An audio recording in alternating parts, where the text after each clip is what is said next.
Hi, I am Bill Skripchek, president of Waverider Trading Technologies. The FX Morning Mayhem podcast is an essential listen for currency traders. Each episode covers a curated watch list of key currency pairs alongside insightful market observations. It highlights crucial daily news events that could influence the market, ensuring traders are well informed. Additionally, the podcast offers valuable trading strategy tips, catering to both new and experienced traders in the Forex market. This podcast is for educational purposes only. None of this info should be construed as investment advice. To see the trades called out live on our Slack channel, click the link in the description to join the trade faction. And now on with the show. We are in a neutral trend at a minor wave bottom here. So this is waiting to set up long, but nothing to do just quite yet. Aussie, Singapore dollar, minor wave top. This amplitude is already old and crusty. This would have to pull up to here before I would consider taking a short on it again. Aussie US dollar, pretty much the same thing, only worse. This is amplitudes at -75. This would have to really pull way back up here before I would consider that short. Here's my other shitty trade. I was just looking at the picture. That fired off here. I got to come up with a better exit strategy on these because no, actually I don't. I just need to follow the one I did and designed and stop ignoring it because I keep screwing the trades up. So theoretically, I should have got stopped out of this thing about here. But as you can see, I'm an idiot and I'm still in it here. I'm gonna have to wait for it to correct some more. I don't think it's gonna go any higher. I think this is the kind of the area that it's going to stop in over and over again, but it may take a few tries to get to that point. So Euro Chief, still a short setup, but actually this right here is probably the best short setup out of the bunch.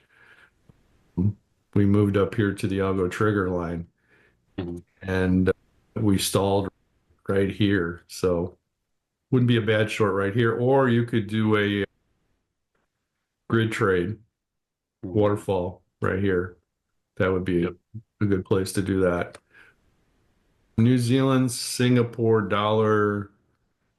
Let's see what we got going on here. Minor wave top. Amplitude is pretty high. That would have to really drop back here for a pullback before I'd look at that again. And then my, let's call this the stubborn trade. I am not leaving this trade until I am profitable. It's looking good right now, actually. So we've chopped for 2 weeks. How's that for patience? 2 weeks we've chopped in this area and we're showing possible signs of rising up above my profit line. So anywhere, it gets anywhere in here, I'm probably gonna bail out of that one and free up the cash for another trade.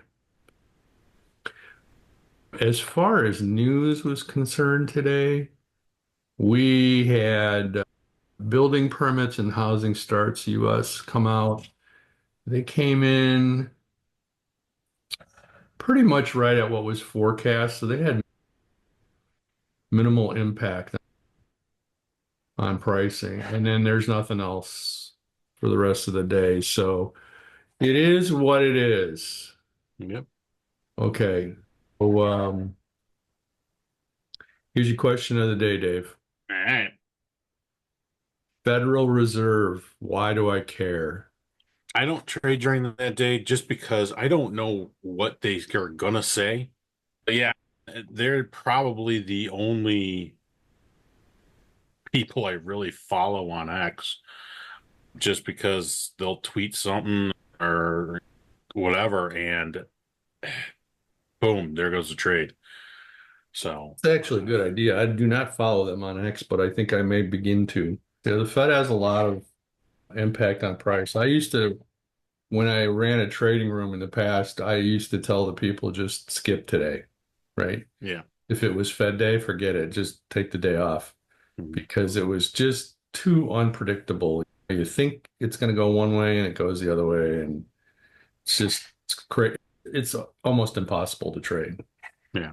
unless you want to do the 50-50 gamble thing. Yeah, that's just Place a short and a long position and hope it hits one of them. yeah.